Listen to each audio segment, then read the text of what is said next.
very early on in my life, I was sent to a boarding school. It was a little, I would say, a difficult experience. The first few months were tough.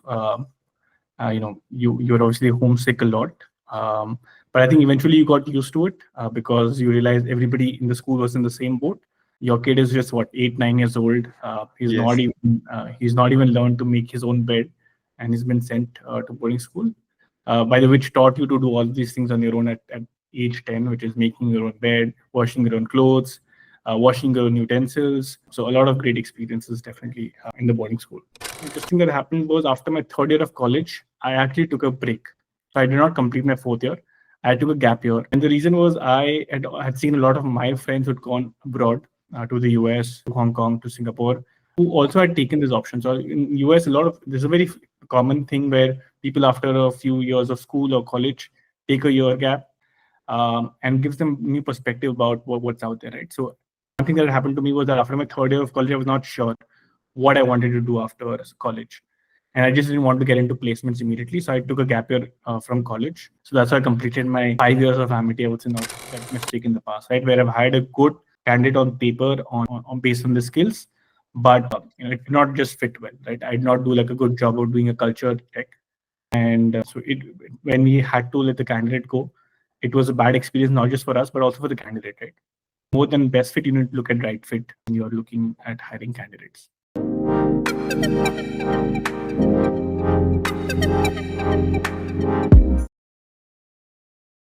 Hi everyone, welcome to I'm a Recruiter podcast. I'm your host and host Prafulla Deori. I'm a Recruiter is not just a community. It is a place to inspire recruiter, talent acquisition professionals, and anyone who needs a little motivation in their life. Here we have real stories of people just like you and me who have faced failures, doubts, tough times, but still kept going and found success on their own terms. If our podcast brings even a little inspiration to you or someone you know, please show some love by liking, subscribing, sharing, and commenting. And don't forget to click the bell icon so that you never miss any episode of ours. With this, I would also like to thank Vanta Hire, your AI recruiter recruitment partner, for supporting I'm a Recruiter community and podcast.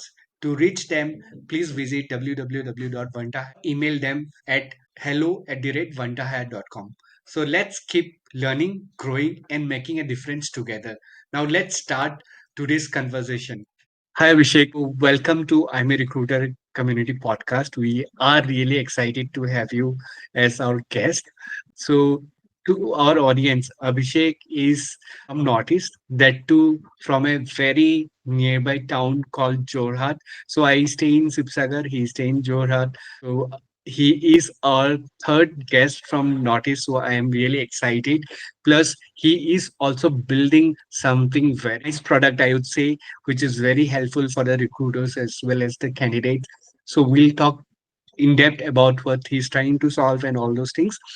Plus, he's part of a startup. You know what is the challenge, what is the kind of things you need to do, and all those things. So, for any startup founder or anyone who have an idea and want to do something of your own, so definitely you can watch this video.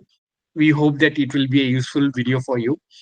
With this, Jake, once again, welcome. We are really excited. So, why don't you quickly introduce yourself? Thank you, Prafulla, for having me on the podcast. For everyone, I'm Abhishek. I'm currently the co-founder of a company called Fomogo. Fomogo is an AI-powered hiring platform. What we're trying to do is solve the problem for recruiters and companies to hire a candidate in a shorter time, right? To reduce the time to hire. Currently, on average, that time can go anywhere between 30 to 40 days. And we believe we can bring it down to 7 to 10 days, right? And what we're also one of the other problems that we're trying to solve with Fomogo is also giving candidates a more fairer chance to express themselves in front of recruiters. And the thesis and the main solution on our platform currently is of an AI interview, a more human-like AI interview that helps recruiters and companies conduct L1 interviews so that candidates get a chance to express themselves better, and recruiters can look at candidates more than just their resume, look at their skill sets, look at their personality, look at the culture fit, taking them to the next round of the process in-house.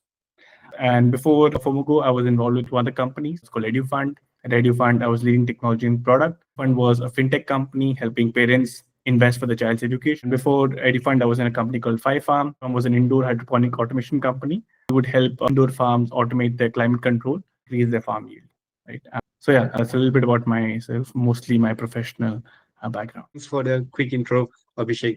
So before we jump into the details, right, of the podcast, so we just wanted to know who Abhishek really is. So why can't you quickly tell us about your background? कि आप कहाँ से हो?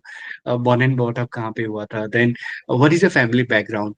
And where you did your schooling and other things, and how were you as a student during your school days? Yeah, so Prafulla, I know, like you said, I grew up in a small town in Assam called Jorhat. Family also belongs from here, although we are not natives of the place. I think my grandfather had migrated from Rajasthan here, but yeah, so I grew up in Jorhat. Very early on in my life, I was sent to a boarding school here in Assam itself. It's about a few kilometers here from my native town. I was in a boarding school from class 4 to 10th. Then I moved to Delhi after class 10th to TPS Puram, primarily for to prepare for coaching. And although I did not work out after my 12th, I joined MIT Noida, study computer science. So there for about half years. I did not complete my college immediately. Bigger story around that, what happened there. And if I talk about my family, comes from a business background. Dad runs a small business here in Assam with my brother, who's also been part of the business. So, it's just me, my brother, and my parents currently back home. And yeah, from childhood, I would say until now, I've been mostly a very studious, serious kid, a lot into studies, but I also was a lot into sports as well. I played cricket, table tennis in school. I tried different sports like horse riding and archery as well. So, yeah, that's a little different part about me as well. To know.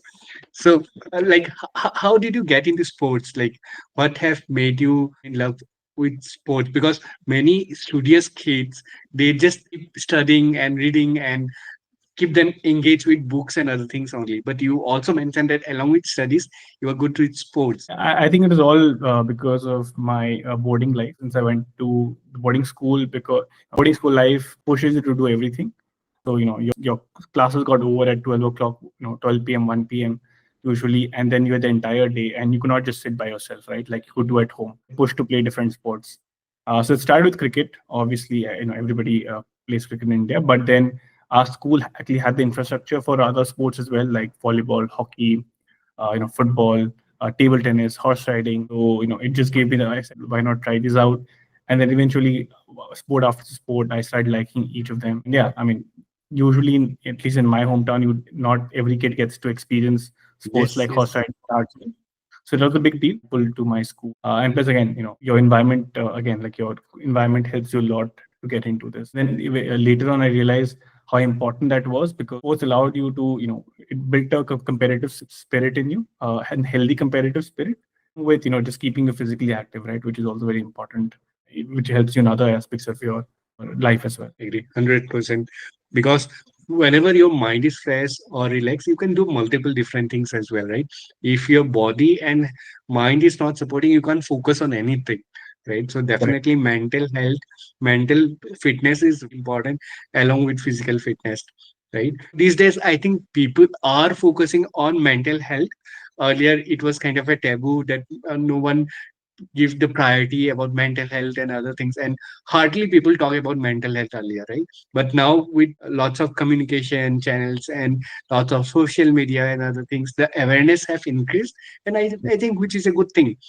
Great. How was your experience when you moved to the boarding school? आपको क्यों भेजा Yeah, so a lot of people think kids are sent to boarding school is because you're naughty and your parents punish you. That was clearly not the case here. I think my dad and my mom and dad's their reason to sending me to boarding school was because our hometown did not have all the infrastructure. Right, some you could do was go to a school, come back, attend tuition classes, and maybe play cricket in your backyard. Right, they thought that kids should do a bit more, and I think that was the primary reason to sending me to boarding school because the boarding school had all other extracurricular activities. Right, like I said, it had infrastructure for all the different types of sports, including horse riding. You could do different activities like kin and bamboo, weaving, dance, music, theater. All of that was a little difficult, given the place that I belong to. Right now, my hometown does have a lot of these, but still, it still does not have all the infrastructure that my boarding school was providing. So that was, I think, the primary reason for heading into boarding school. Okay. And how was your experience there? Like, did you miss your home? Like, how did you cope up? Because at very young age, it's very difficult to cope up as well, right?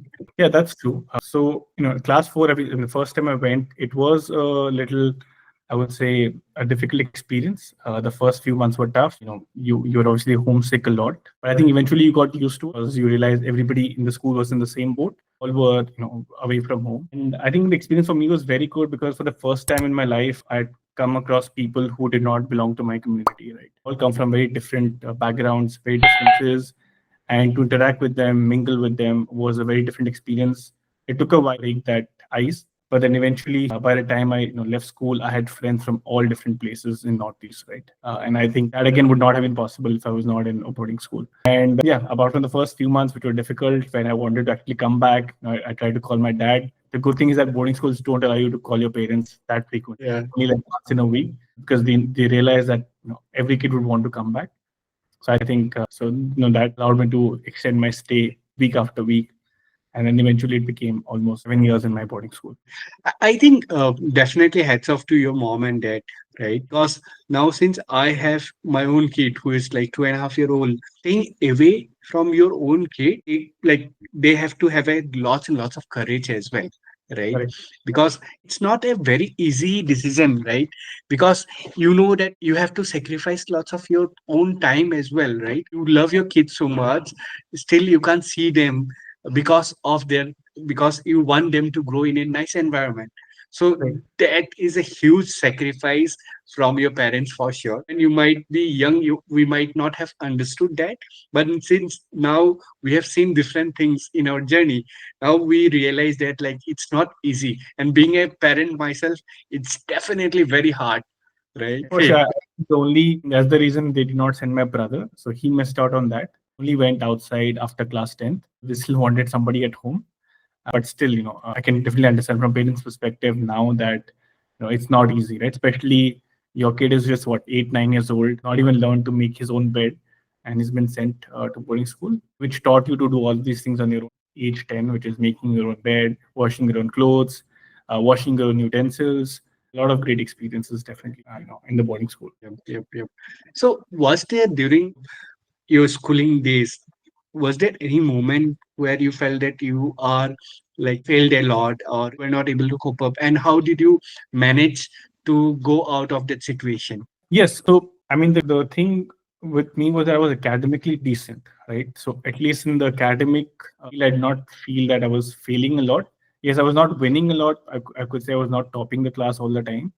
So, that was a little bit of motivation. So, but definitely in the other areas of boarding school, which is not just your sports, right? Where obviously you had a hard time.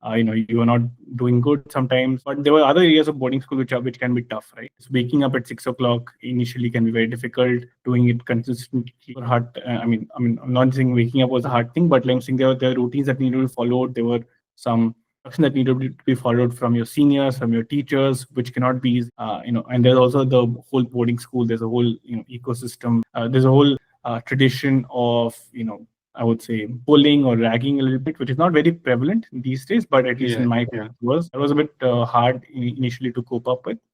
So you made a lot of mistakes in boarding school in other areas, and I think those were good learning lessons of how to take them in your stride and work towards them. Yes. And what is one thing you miss still now from your boarding school days? I think I really miss my school because our school was actually situated, in the middle of a tea garden, in the middle of a jungle. So it was all green. I think today you see a little less of that in the cities. That was one. And you also in schools, I think one thing that you missed was you could do so many different things. Right, every day you had 100 options that you could try it out. You could do theater, you could do MUNs. You could do debates, you could do quiz, you could do weaving, kin and bamboo, you could play different sports, you could just walk around the school. So I think that aspect, I think, is today it will be hard to do it. Not only because that the options are not there, it's because the time is not there. Right? Plus, you don't have the luxury of trying everything out, even the life. So I think that's one thing that I miss about my school. And I think our school also offered food, which is sometimes not which is something you'll not hear often boarding school kids say. but our school Yes. definitely had support. I definitely miss about our school. Great. So after your 10th, you also mentioned that you went to Delhi, right? So can you tell how was your journey thereafter? Like what you did, like how were you during your 10th and 12th? Because you also mentioned that because in Assam there is not much awareness about IITs or NITs preparation wise, right? So Yeah. how does it help you to prepare, and what kind of challenges you faced there as well? Yeah. So, I mean, just first of all, when I was getting into my ninth and tenth started, you started hearing about, the choices you need to make after your tenth, right? And even I thought I was good, decent academically, and the only choice that good, kids in academics would take would be science. So I said I'll go for science. But then what happens after science, right? So what are your options? So again, the option that you would hear about would be engineering or medical, right? Said engineering, and then with engineering, then you realize, then you find out which is the college that people usually go to. In India, it's IITs. Again, very less awareness. I think I only found out about this towards my end of my 10th grade. And what I realized back then was that I'd heard my seniors say about this, where if you want to get into IIT, there needs to be an exam that you need to pass called JEE, and it requires a different sort of preparation than what you do in your normal 10th, 12th in your school. That infrastructure of teachers coaching is not available in Assam, or even in my school. And the best place to go there to do that is either some of your tier one cities like Hyderabad, Chennai, Delhi, or there's Kota, right? And the thing about Kota is that you go to Kota, you will only be doing IITs, which is something I was not comfortable with. I obviously wanted a good schooling life as well. The next best option for me was Delhi, and that's when I moved to, decided to go to Delhi. I joined a few coaching classes, Vidya Mandir, Fitji, and I joined a school called DPS Puram.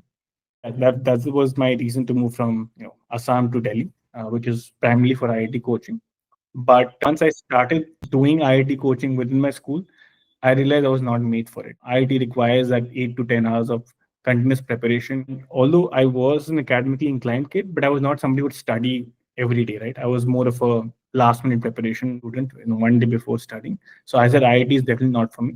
So although I moved to Delhi for IIT coaching, but within the first months I realized it is IIT is not for me. But definitely, for other students, I realized that IIT is still a North Star metric for them to get into if they want to study engineering in India. And I think not all cities or all places in India currently have that infrastructure. I mean, now there are online classes available, but I'm not sure how effective they are, right? But again, the game of IIT is a game of chance, because if you did your best, you still have to win the lottery of the top 5,000 students. So my mindset around IIT has changed a lot since then. But yeah, but my initial decision to move from Delhi to Assam to Delhi was because of IIT coaching. So all our audience, right? So IT preparation definitely in Assam. I'm not sure how much we have grown so far, but like Abhishek have told, there are lots of good places, tier one cities. Plus Kota is, we all have seen Kota Factory, the series as well, right? All the IITians, NITs people go for preparation for IITs and all engineering exams as well, right? So and I have also met lots of founders, invited their podcast as well, and they have told that for IIT you need good kind of structured way of preparation, right? You need good amount of awareness which topic to cover, what subject to cover, which subject will score you the more, so that you can crack the exam much easy way.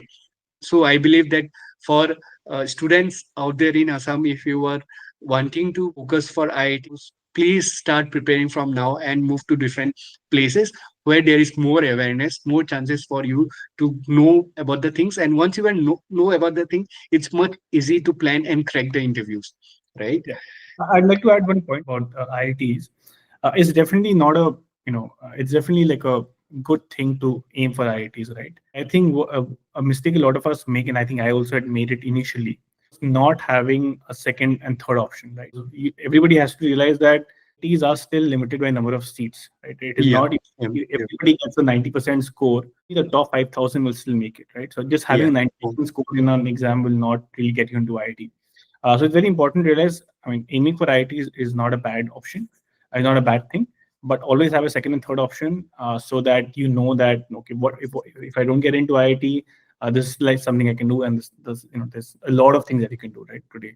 And not just within engineering, there are thousands of options that can be done, but even outside of engineering, there's so many things that can be done. So I think that's very important to realize when people start aiming for IITs from their 9th, 10th standard. Yes.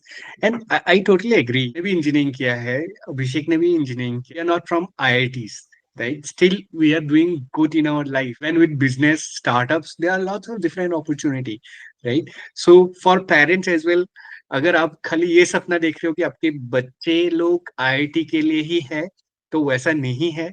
अगर they are good, definitely they will go and crack. But competition be like Abhishek have told. there are limited seats, so there is huge competition. And वो competition के वजह से बहुत सारे students को mental health में भी pressure पड़ता है, and जिसके बारे में हम लोग बात नहीं करते. तो please kindly think from your child perspective कि उसके ऊपर कितना pressure पड़ रहा है. peer pressure है, कॉलेज से प्रेशर है, लोगों से प्रेशर है, रिलेटिव से प्रेशर है. तो बहुत सारे लोग ना शेयर भी नहीं कर पाते. तो please talk to your child, make him और हर कंफर्टेबल कि लाइफ उसके आगे भी है, एंड जरूरी नहीं है कि लाइफ खत्म हो जाता है. And we all have seen that बहुत टाइम ना ये सारी मिसहैप भी हो जाता है उस प्रेशर के वजह से. Many students have written letter as well कि मैं अच्छा नहीं कर पाया ये वो. So please support them. या Very great. important. So Abhishek, moving to our next question, right? So definitely आपने preparation किया, फिर उसके बाद क्या हुआ? How did you ended up in MET? अब कैसे कैसे MET choose किया आपने? क्या हुआ? Yeah, so there's also like a little long story about that. So what happened was, when I was in when I was in DPS, a few months I realized that at least I'm not made for IIT preparations. Requires a little rigorous preparation where I'm not the right person for it. What I started doing in my school was seeing a lot of my peers, which is start thinking of going abroad, right? Which is what a lot of students in my school were doing. They were preparing for SATs, go to colleges in the US, UK, Hong Kong, a lot of other places, Australia. That's where I started, putting my attention, towards the end of my 11th grade. For some reasons, I know, although I made it to a few colleges after my 12th, mainly in Singapore and Hong Kong, but for some or the other reason, I could not finance the education to drop that decision. And by the time I had taken that decision to go there and drop it out, a lot of the applications in a lot of the Indian colleges had already finished. So the one option that was still open in front of me was Amity. Luckily, Amity was giving full scholarship for certain, if you had scored certain marks in your 12th. I thought, why not, go for this option? You're getting free education, no interviews, they're just taking you in, and it's still in Delhi, Noida. That's how I ended up in Amity. And a big criteria for me also was that I was still wanted to continue. I wanted to study computer science because, even in my 11th and 12th, when I decided to do engineering, I was sure that I wanted to do computer engineering. Right? I had taken up computer science in my 11th and 12th. I had enjoyed that subject. I had enjoyed coding. I had enjoyed problem solving. Computer science allowed you to do in a certain kind of a way, more logical, structured. I mean, each subject has some amount of problem solving, but computer science had that, in a more logical, structured manner. So I knew that at least so there were other colleges that I could go to, which were slightly, I would say, better than Amity, or slightly not as infamous than Amity for its own, reasons. But for me, the thing was that I had to study computer science, and that's the reason I joined Amity with full scholarship. Yes, good to know that you got full scholarship. तो let's say किसी को अगर MET में पढ़ना है या किसी दूसरे कॉलेज में भी पढ़ना है, वो स्कॉलरशिप के बारे में कहाँ से पता कर सकते हैं, कैसे पता कर सकते हैं? So, I mean, obviously back then, the only way you could find out about scholarship was either from your network, either some of your college or your batchmates told you about it, or you could research online, right, by looking at different articles, blog posts, etc. But I think today, everybody has access to Perplexity, ChatGPT, Gemini. So I think today it'll not be a very hard, not a really difficult process to find out about the scholarships that are out there, as long as you're willing to put some time to, go and research about it. So again, I would say research about these. And so in India, I would say the scholarship options are limited. I think if you're applying abroad, a lot of these colleges offer a lot of scholarships. So initially, they're expensive, right? You want to go to the US, UK, or to Hong Kong, Singapore. But what people don't realize that these colleges offer a lot of aid and scholarships. A lot of the colleges will mention it on their website itself, that we offer 50%, 60% scholarship for so and so students. You obviously find out through that. But again, like I said, today you have these very strong research tools at your disposal. So make use of them to find out about these options. Great. Now, next question is, how was your 4 year journey in MIT? कैसा रहा? क्या किया आपने? What kind of learning you had?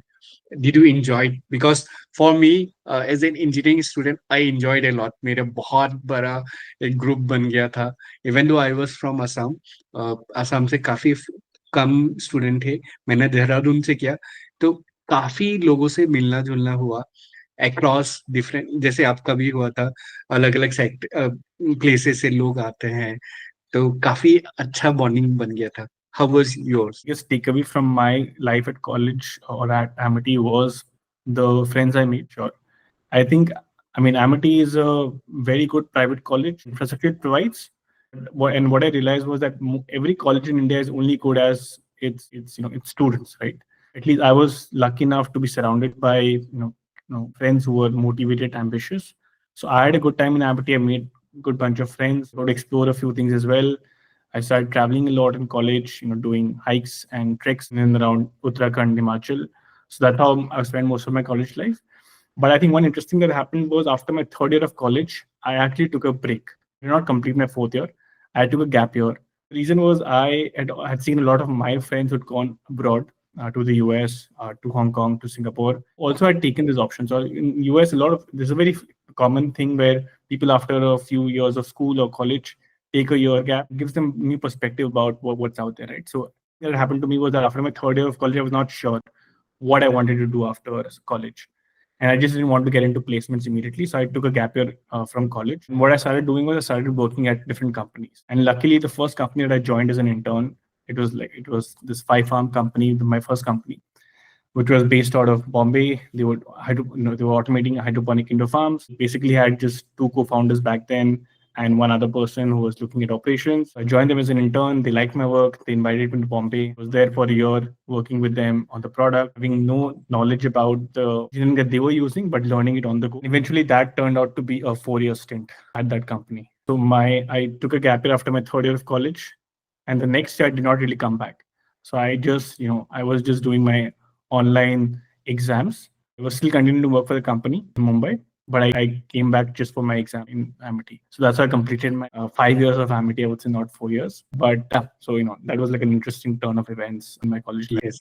No, that's very unusual, right? Because like not very lots of people do that, and it's a good awareness as well, right? Because whenever you don't have the clarity, why not? Why क्या ही बदल जाएगा, मतलब आप अगर break लेते हो तो. Now once you had joined as an intern, you had some kind of clarity as well, right? And जब आपको पर्सपेक्टिव मिल जाता है, then your view भी चेंज हो जाता है ना? But good to know, good to share that, Abhishek. I was not knowing that, and definitely India में common नहीं है, but वो भी एक है Yeah, ना. I think a lot of people can do this not just during college, but even after school, because India में अभी भी बहुत सारे ऑप्शंस जो है लिमिटेड है to just engineering and medical, right? And that is because there's not a lot of career counseling that happen. Your parents also have had that sort of a job in their life. You as a student don't realize it. So I think I'm not sure if the current system allows for it. If students can, after even their 12th, take a break to figure out the different paths going forward before they jump into like a 4 year degree, I think that can also be a very good option. And definitely, somewhere in the middle of college, if not for a year, if they can even take a 6 month break, right? Figure out the different options, go and work at a certain company or work with whatever organization that they plan to do next 10, 15 years of their life, I think is definitely a good idea. I mean, again, a lot of it depends also on your affordability, because you'll do this, you will be, you will be spending an extra year, right? And not doing college. So it also depends on can you afford it or not. But I think if you can, you should definitely make the use of it. How was your parents' reaction to that? I'm lucky that I come from a privileged background. They were completely fine with it. They were like, "Why not? I think it's a good idea." And I mean, they were shocked. I mean, they were shocked that this sort of an option exists. I said, Amity does not really have this option. I will have to give like a medical reason to take this gap, because medically, if you submit like a medical certificate, you can. I mean, they obviously cannot stop you from skipping a year, right? So that's how I did it. I mean, I did not have provisions for you to take a gap year, but yeah, I mean, they were very supportive about it. But again, that is because I have the privilege of doing this, right? But one thing which I understood that you are good with collecting information and knowledge, and because of those information and knowledge, you can talk to anyone and make people understand as well. Because even I see that like parents are not much aware about things as well, right?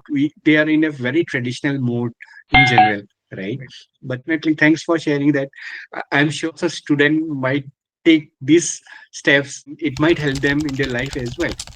I think today, even if you don't take a gap year from college, I think if you are in some of the tier one cities, anyway have enough opportunities where you can do it while you're doing college. I think a lot of students should try to just reach out to people, maybe their seniors who are currently working, to them, network with them, try to join the companies as maybe even unpaid interns just to get the experience. And I'm not suggesting for everyone a gap year is a must, because I think that's still, because I think in the US that still makes sense, because their students can also do some part-time work to take care of the expenses, which is a bit difficult in India.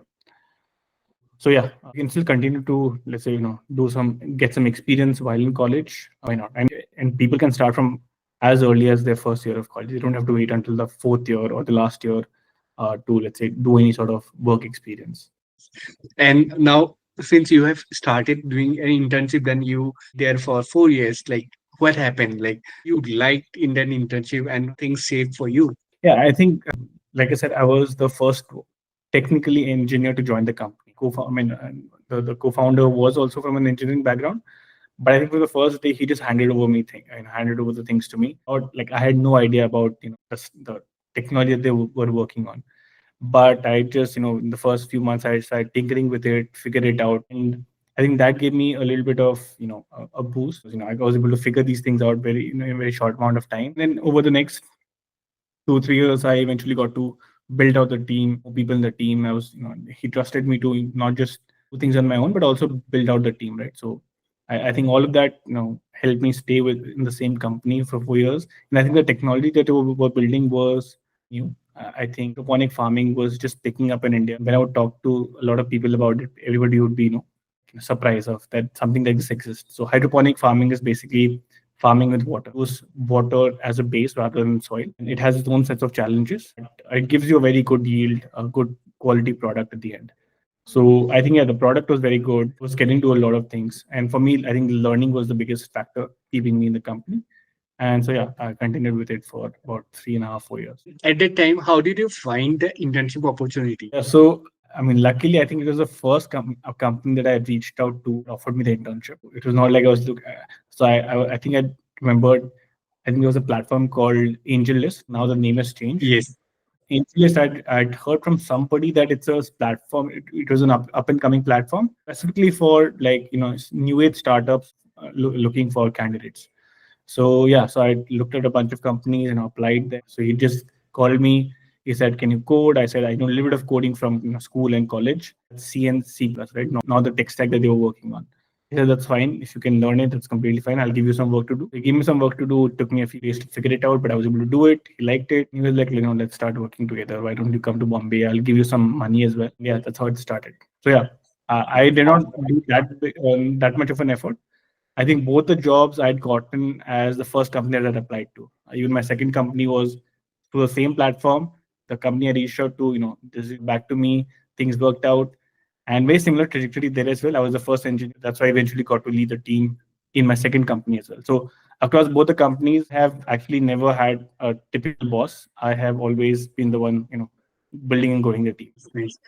Great. So definitely we have spoken about how you have reached out to both the company. Now, why did you started the company and how did that idea click your mind that you need to start something of your own? Because once you start working, it became very mandate or like with the flow, right? Everyone have their own purpose. Salary aa raha hai, theek hai, life span would move out from the traditional path and start something new. तो वो courage कहाँ से आया? I think that thought process of starting something of your own was always there. I think from school, college days, that my dad also comes from that entrepreneurship background. but I wanted to do something a little different from what my dad was doing. So I think that thought process was always there, but I need to learn all these things before actually doing it. And that's the reason I started working with these companies, very early stage setups. So and then eventually one day in my last company, I realized that I think given the company enough, I've I think set up the team here. The company is stable. Why not take the jump to start something of my own? Because the previous two companies also I treated them as my own company. I was not treating them as an employee that was going and working there. Would not work just 9 to 5. It was like a full time or with a 24/7 job for me. So that's how I treated the other two companies as well. And then eventually, I said, now I think is the time to something of my own. And the problem statement was across the both the companies always existed because since I was leading the teams across technology and product, I was hiring a lot of people, right, week on week. And hiring was like every day that I would speak to my co-founders or to like some of the mentors in the company that we had. They were my only problem, right? That I'm not able to find engineers. I'm not able to hire engineers. It's taking so long. What do I do? And even they would say the same thing. This is not only your problem. We're also facing the same issues. We're not able to hire good engineers even in their teams, right? So I said, so then, when I started to start something of my own, I thought, why not tackle this problem? Because this is a multifaceted problem, right? There's problems in there's different problems across. I mean, like every part of the hiring pipeline has some amount of problem that exists and across different levels, right? So there's different problems for hiring an engineer, different problems for hiring a marketer, different problems for hiring a fresher, versus different problems for hiring as a senior person, right? Yeah. So that was like a thesis, which was my own problem, my biggest problem in my previous two companies. I'm currently trying to solve for. Okay. So you understood the pain from your previous experience, but how did you finalize कि अभी मुझे यही करना है, यही idea है that I wanted to build the product out of it. वो कैसे finalize किया? I think definitely was running my company. The first 2 3 months, obviously, there were multiple ideas that were there. It wasn't the only one. There was definitely a big problem that I knew existed, but I was not sure what would be the right solution to solve for this. Right. So other problems as well that I was looking at, they were more consumer focused. So this is a bit more business focused. They were problems around again the food delivery, the grocery delivery, and again I think but the one thing for sure that when I was starting that in the last 2 years, AI had become a big thing. It's the new paradigm, like how 25 years ago, internet was a big thing. If you were not building an internet company or if you're not utilizing internet in building a company, you were going to lose out eventually, right? So I think today that's the case with AI. You need to incorporate AI. If it is not the main thing in your product, that's completely fine. But you need to incorporate AI in your how you're building the company. For sure, AI had to be part of what we were doing. And then we realized that there's some areas, problems that we realized, with hiring. One was that my company as well, when we were hiring in my previous company, that when a candidate would apply, all we had about a candidate was a resume, right? And I thought, then what do you look in a resume, right? If everybody is matching, having the same things in the resume, you would only look at their pedigree, right? Either the college that they went to, the companies that they worked at to help you filter out. Because if you know that they've gone to a good college, they'll be decent candidate, right? But I thought that was a very biased way of doing things, not a good way. And the only reason was because you just had like a cover, like a resume to go with it, right? And that's when we did, so we thought, why not make this a bit more extensive and give candidates a little bit more chance to express themselves than a one-page resume. And that's how we started with. And then realized that if candidates can do this, going to be giving a half an hour interview, right? It's very difficult for somebody to go through that half an hour interview. And that's another problem that we realized in my previous company as well. When we had interviewed 10 people, right, for a particular role, there were 20 people who had interviewed them across different time frames, right? So when you sat down to do the analysis of who is going to make it, nobody had like a structured notes about each candidate, right? They all went with their gut. Okay, I like this candidate because he said, but it was not a scientific or a data-driven way of doing things, right? People decide on the next candidate based on their gut feeling, which I again thought was not the right way of doing things, right? Today you have the technology where you can transcribe every meeting that happens. So when you do need to make a decision on a candidate, why not have that entire data analyzed and then make a more data driven? Again, hiring is still going to be a lot intuition driven, a lot gut feeling driven, but at least have the data in your backyard to make a decision. So these are again two ways or we can tackle this, which is give candidates a better way to express themselves and then convert that into data where the hiring managers, the recruiters can analyze it, then to make a decision. Great. So for the audience, recently I have used Abhishek product, which is very user friendly, very easy to use as well. As a recruiter myself, I was hiring for a couple of roles and I reached out to him and he helped me out how to use the product and all. So it's definitely quite useful for any candidates or any recruiter out there. If you want to use Fomogo product, feel free to reach out to Abhishek. The product is definitely very good. Mainly in terms of AI screening and interview, even I got the feedback from the candidates that it's definitely a wow, right? Still, we are on a learning phase, but still, the experience is good. So I would urge everyone to use the product. Next question, which I have as a founder myself, right? So whenever we are starting something, we have one idea. We start with that idea. But देखते ही देखते और भी बहुत सारे idea आते रहते हैं पर उसको प्रायोरिटाइज करके एक ही चीज को कैसे प्रायोरिटाइज करना है. I think, yes, you're right. I think, like I said, the first 3 months we went through a lot of ideas. Fine. I left my company and I was starting to work on this. सारे ideas आए, हर हफ्ते लगता था कि यार ये idea चलेगा ये नहीं, इस बहुत अच्छा है.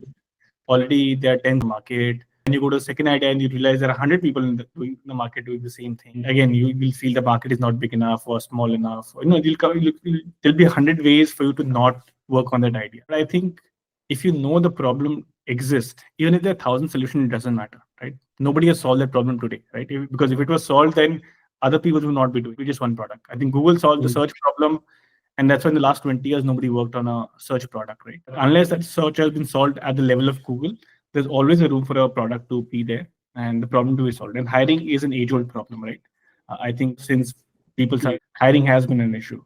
And it's going to continue to be an issue, I think. Now, especially that what's going to happen in the next few years is our past experiences are not going to be the reason to, for you to be eligible for a particular job, right? Because the kind of jobs that are going to come about are going to be very different, right? If today you are primarily a software engineer, tomorrow your job will be for prompt engineer, for example, right? So your software skills might not just be the only criteria for you to be hired for the position. I think it's going to be even more difficult to figure out the right candidate, and not just from a skills perspective, but then also I think what is very important in hiring, I think everybody, all of us realize is that skills are obviously very important. I mean, you need to have certain amount of skills for a particular role. I think what's more important is compatibility with the team, with the company, how the company works, how the team works, how your colleague works. And if you don't fit in well, then again, that's bad for the candidate as well as the company. And I have made that mistake in the past, right? Where I've hired a good candidate on paper based on the skills, but it did not just fit well, right? I did not do like a good job of doing a culture check. And when we had to let the candidate go, it was a bad experience, not just for us, but also for the candidate, right?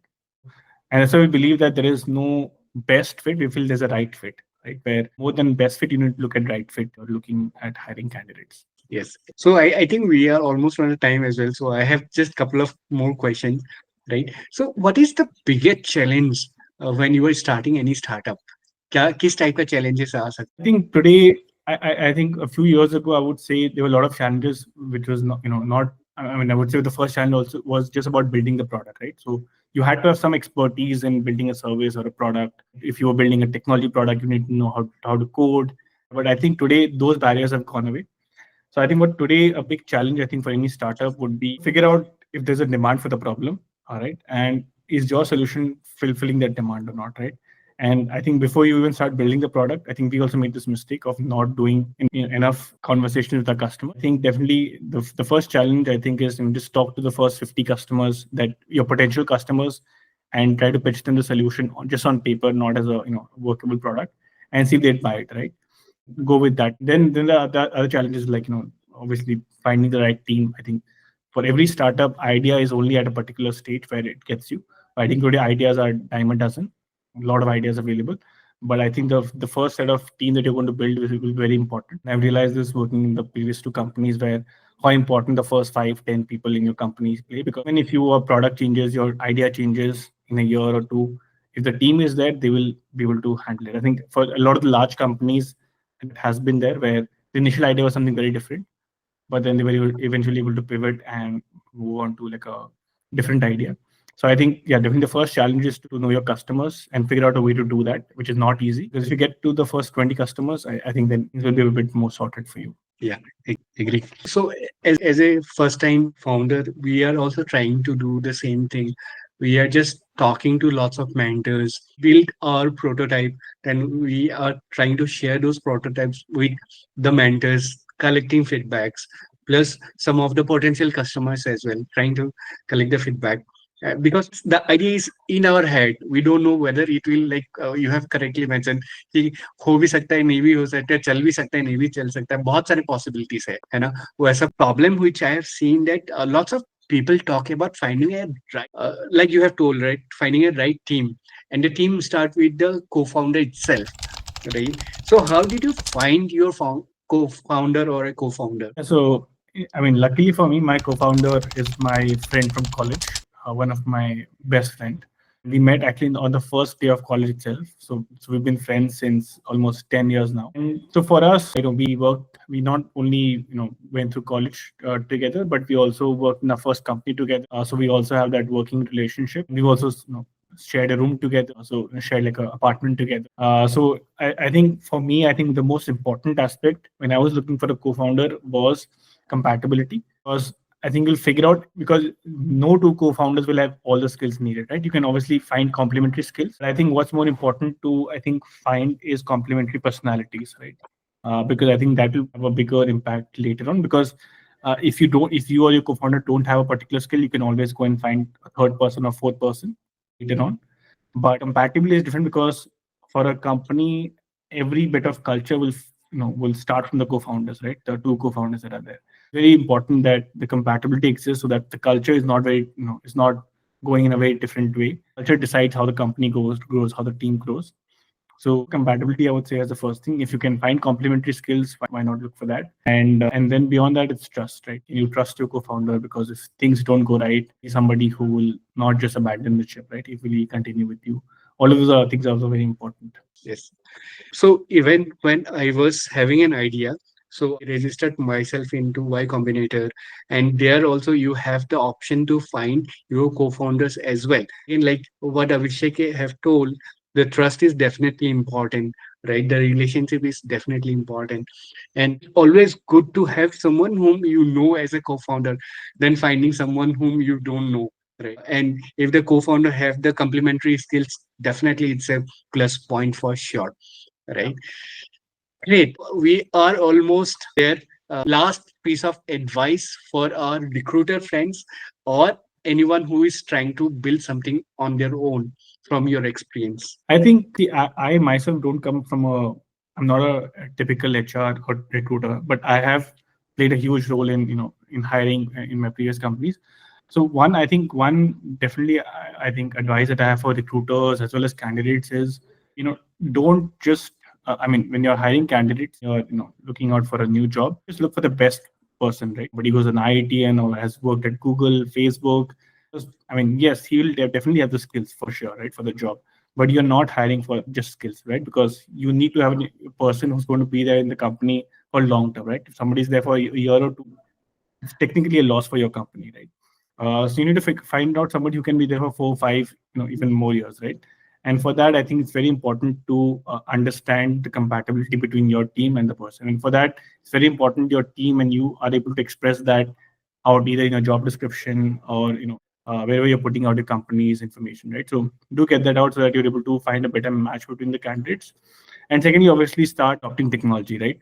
I think a lot of recruiters I see that they don't want to spend on technology because they feel that to spend on an HR platform or why to spend on ATS, why to spend on a AI recruiter.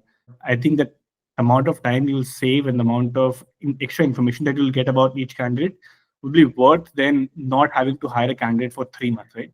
Because the amount of the notional loss that you get of hiring a late person or like hiring a candidate late is a lot bigger than what you would pay for, let's say, spending a little bit of on technology and other services. So I think people should definitely adopt technology. And I think the last piece of advice as a founder is, again, when you're starting a company, definitely first focus on the customers that you're trying to sell. So try to find those customers who are in the market. Doesn't matter if you're building consumer product or a business product. In the right customers, just figure out a way to talk to them and get the real problems out and as much as possible before you build anything, before you try to sell anything. I think that is definitely the biggest thing about building anything because if you have that first 20, 30 customer validations, right? It helps a lot. I agree. Great piece of advice. I definitely believe that, and lots of books or lots of successful founders have also told the same thing, right? First, talk to the people, try to understand if your idea is really valid or not, right? Or it is just a thought, right? Without any proper solution. Right. Great. So it was wonderful talking to you, Abhishek. Definitely knowing you being from Jorhat, then from a school, that too away from your parents, like surviving all those years, everything on your own, then building your own company. So great. So all the best, Abhishek. And for the people who want to try Fomogo, feel free to reach out to Abhishek. It's a great tool platform, and I personally, as a recruiter, liked it, and I have some of the very good candidates, and I have collected their feedback as well. They really love talking to the AI and giving the interviews as well. It doesn't feel like it's inhuman or something. It was very humanly what they had with the AI as well. So feel free to use. And for anything, Abhishek is available in LinkedIn. Feel free to reach out to Abhishek. Any last thing you wanted to address the audience? No, thank you so much, Prafulla, for having me. This was my first podcast. I think you made the entire podcast feel like just a conversation. A great experience, being part of the podcast and also part of the community, right? I am a recruiter. I think the communities are very important in today's time. I think they help you learn, they help you, grow, network, which are things that sometimes you take for granted initially, Yes. which I was not part of any communities before this. So I realized, firstly, thank you so much for building out the community and for the podcast, for welcoming me and talking about journey and the product. It's definitely been great to have you not just as a friend but also as a customer now. So thank you so much. Thanks.